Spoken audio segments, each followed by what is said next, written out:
Hello and welcome to Candlelight Classics. Today I'm delighted to be reading a story by Vsevolod Garshin, a Russian author who specialized in short stories that mostly expressed his pacifist beliefs as well as his love of beauty. Garshin also had an aversion to the evils and hypocrisies prevalent in society and politics. This one is titled A Very Short Romance, which he wrote in 1878, 10 years before he tragically died at the age of just 33. My hope is that you'll enjoy listening to the story by Garshin as much as I loved narrating it for you. So, sit back, relax and enjoy. And welcome once again to Candlelight Classics.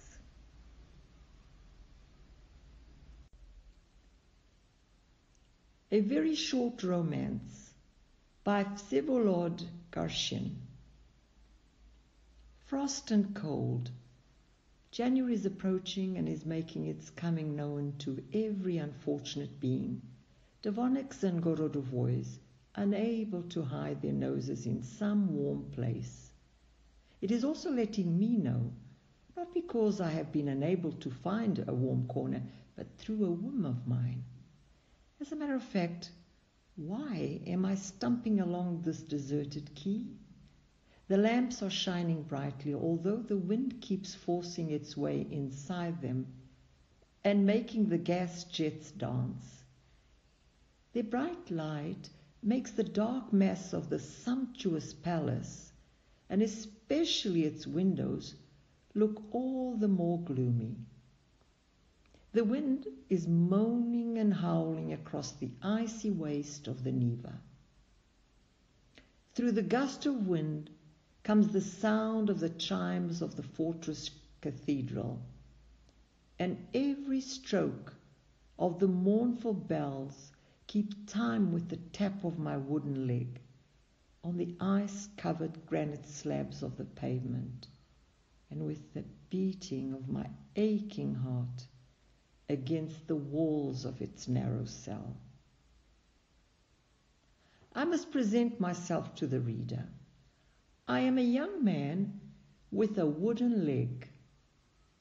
Perhaps you will say I'm imitating Dickens. You remember Silas Wegg, the literary gent with the wooden leg? And our mutual friend? No, I am not copying him. I really am a young man with a wooden leg, only I have become so recently. Ding dong, ding dong. The chimes again ring out their doleful chant, and then 1 o'clock strikes. Only 1 o'clock, still 7 hours before daylight. Then this black winter night, with its cold, wet snow, will give place to a grey day. Shall I go home? I do not know. It is absolutely all the same to me. I have no need of sleep. In the spring also, I loved to spend whole nights walking up and down this quay. Ah, what nights those are! What can surpass them? They are not the scented nights of the south with their strange black heaven and big stars with their pursuing gaze. Here, all is light and bright. The sky with its varied hues is coldly beautiful, and throughout the night remains gilded north and east with the rays of a scarce setting sun. The air is fresh and keen. The limpid Neva rolls onwards proudly, its dancing wavelets contentedly lapping against the stonework of the quay. I am standing on this quay, and on my arm a young girl is leaning. And this girl, oh, good people, why have I begun to tell you of my wounds? But Such is the stupidity of the poor human heart. When it is stricken, it dreams of seeking relief from each it meets, and does not find it. This is, however, quite intelligible. Who is in want of an old undarned stocking? Everyone endeavours to throw it away. The farther, the better. My heart was in no need of mending when in the spring of this year I met Masha, the best of all Mashas in this world. I met her on the same quay, which was not, however, as cold as it is now. And I had a real leg instead of this disgusting wooden stump. A real well-made leg like the one that I have left me. Taking me all around, I was a well-made fellow, and of course did not walk as now, like some bandy-legged fool. Not a nice word to use, but at present I cannot pick my words. And so I met her. It happened quite simply. I was walking along. She was walking along. I am not a Lothario, or rather was not, because now I have a wooden stump. I do not know what impelled me to do so, but I spoke. First of all, I of course told her I was not one of those sort of blackguards, etc. Then I declared my intentions were honourable, and so on. My face, on which there is now a deep furrow above the bridge of my nose, a very gloomy-looking furrow, calmed her fears, and we walked together as far as her home. She was returning from her old grandmother, to whom she used to read. The poor old lady was blind. Now the grandmother is dead. This year many have died, and not only old grandmothers. I could have died very easily, I assure you, but I have not. Oh, how much trouble can a man stand?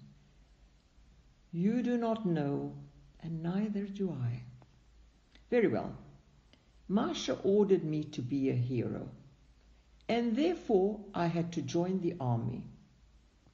The times of the Crusades have passed, and knights are extinct, but if she whom you love were to say to you, I am this ring, and throw it into a fire, even were it the greatest possible conflagration, would you not throw yourself into the flames to get that ring? Oh, what a quaint fellow. Of course not, you reply. Of course not. I should go to the best jeweler and buy her another ring 10 times more valuable. And she would say, this is not the same ring, but is it an expensive ring? I will never believe you. However, I am not of the same opinion as you, gentle reader. Perhaps the woman who would appeal to you would act in that way. You, no doubt, are the proud possessor of many shares and stocks and can gratify any wish. You perhaps even subscribe to a foreign journal for your amusement. Perhaps you remember as a child having watched a moth which had flown into a flame. That also amused you in those days.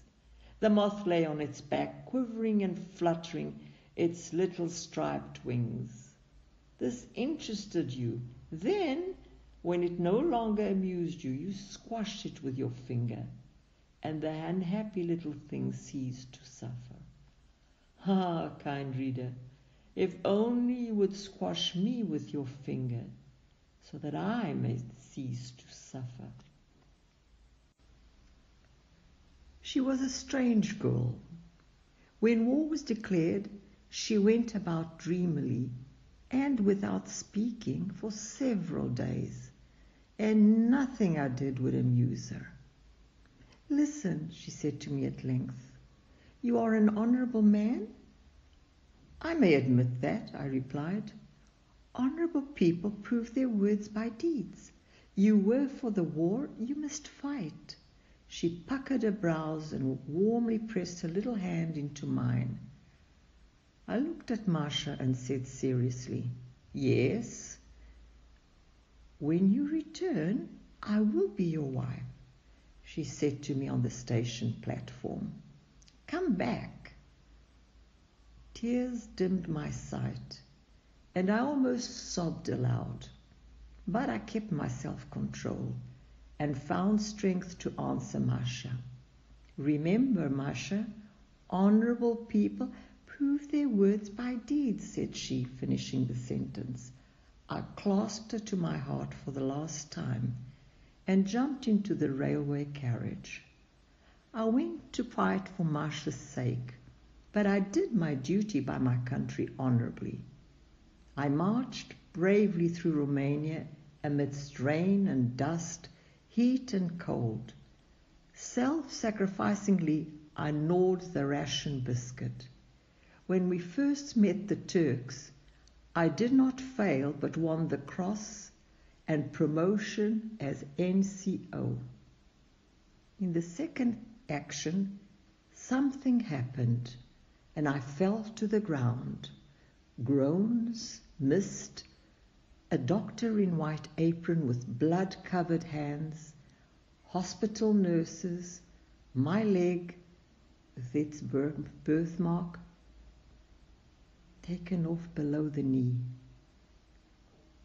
All this happened as in a dream. Then the ambulance train, with its comfortable cots and dainty lady in charge, brought me to St. Petersburg. When you leave a town in the usual and proper way with 2 legs and return to it with 1 leg and a stump instead of the other, believe me, it costs something. They placed me in a hospital. This was in July. I begged them to find out the address of Mary Ivanovna, and the good-natured attendant brought it. I wrote then again, and a 3rd time, but no answer. My kind reader, I have told you all this, and of course you do not believe me. What an unlikely story, you say. A certain knight and a certain crafty traitress, the old, old story. My intelligent reader, believe me, there are many such knights besides myself.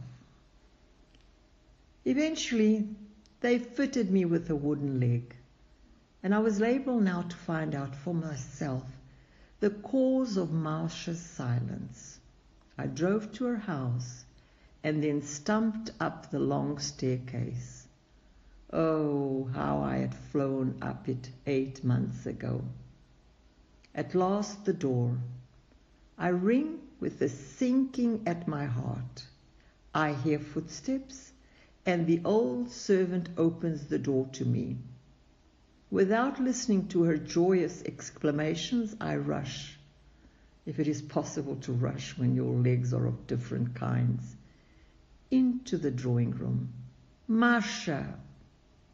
She is not alone, but is sitting with a very nice young fellow, a distant relative, who was at the university with me and was expecting to obtain a good appointment eventually. Both congratulated me very tenderly, probably owing to my wooden leg, but both were somewhat confused. Within a quarter of an hour, I understood all. I did not wish to stand in the way of their happiness. The intelligent reader smiled skeptically. Surely you do not want me to believe all this? Who would gratuitously surrender the girl he loves to any good-for-nothing fellow? First, he is not a good-for-nothing fellow. And second, well, I would tell you that second, only you would not understand, because you do not believe that virtue and justice exists nowadays. You would prefer the unhappiness of 3 persons to the misery of one? You do not believe me, intelligent reader? Then don't. The wedding took place 2 days ago, and I was best man.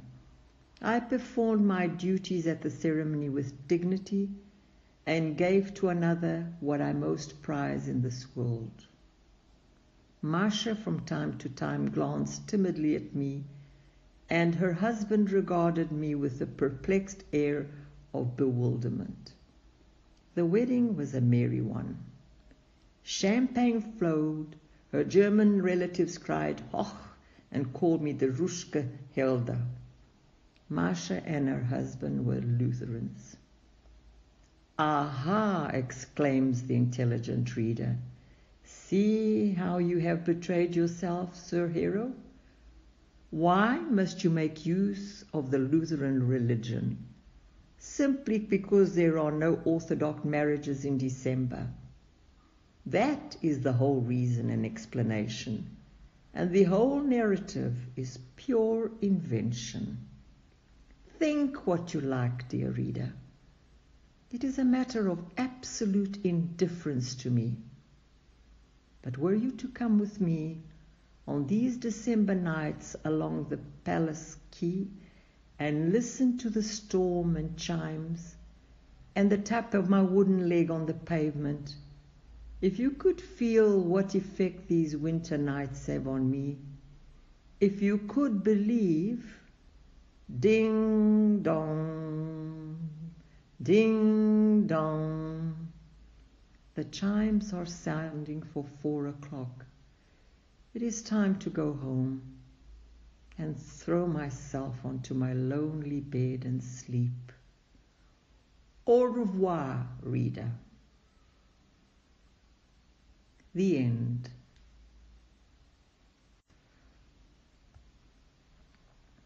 Well, I hope you enjoy the story as written by Vsevolod Garshin. Following hereafter will be a short biography about Garshin and his all-too-short life. Please be sure to browse my channel, listen to other short stories that I've narrated. Also, please subscribe to my channel and favorite and share this video as well. Your support is, of course, much, much appreciated.